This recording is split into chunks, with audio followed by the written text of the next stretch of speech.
Hey, what's up you guys? Welcome back to my channel, or welcome if you're new here. If you are new here, hi, my name is Sarah. I make a lot of special effects tutorials, some beauty tutorials, and a little bit of DIY in between, which is what I am doing today.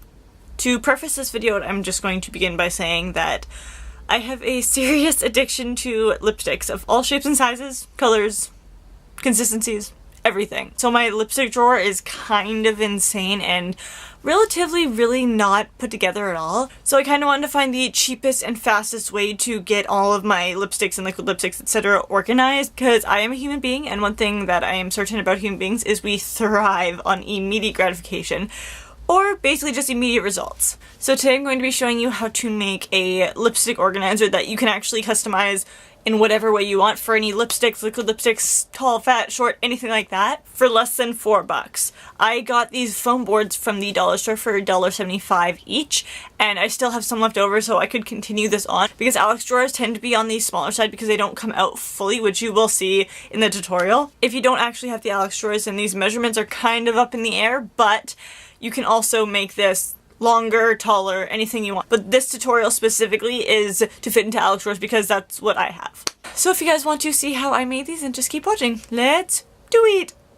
So getting started, here's my current situation of a lipstick drawer. There may not be as many as other beauty YouTubers have, but I find it to be slightly over the top, and yet I keep buying more. Moving on though, with the magic of editing, it is now empty. So firstly, I'm measuring the length I want my organizer to end up being, as well as the width of my panels that are actually going to go between the main pieces. And then lastly, the height. You're going to want to measure this from the inside rather than the outside, as I just showed. Just trust. I'm also measuring my thickest liquid lipstick, which just happens to be from Jeffree Star Cosmetics.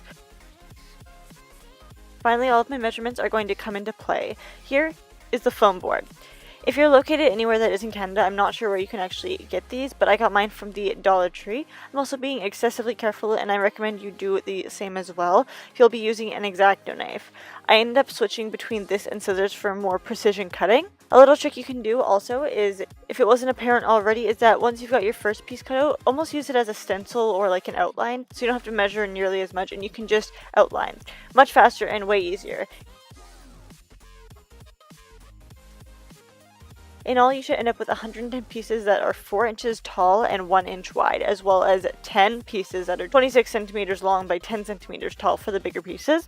Then it's time for some hot glue. Another little tip for this, so that there's a lot less actual measuring to go, is putting one of your small pieces down, obviously hot gluing it, and then holding it until it is secured. Putting your thickest lipstick down, as I am, and gluing the next piece right next to it, and continuing on like that. You can also change the lipsticks for a more secured fit all the way around. For example, putting ColourPop instead of Jeffree Star so that it actually fits securely around all of your liquid lipsticks, so they have specific places. But I decided to keep it on the simple and basic side. Once you've got one row done, hot glue another main piece to the side and continue it like that.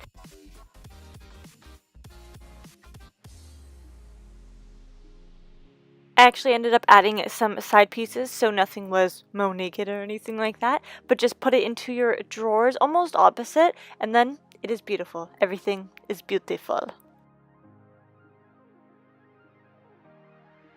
But that is it for today's video, and I hope you guys enjoyed it, and I hope you like these kind of like DIYs that almost take like the two parts of my channel, which are makeup and like DIYs, and kind of put them together. But like I said, I hope you guys enjoyed this tutorial, and I will see you in my next one. Bye guys!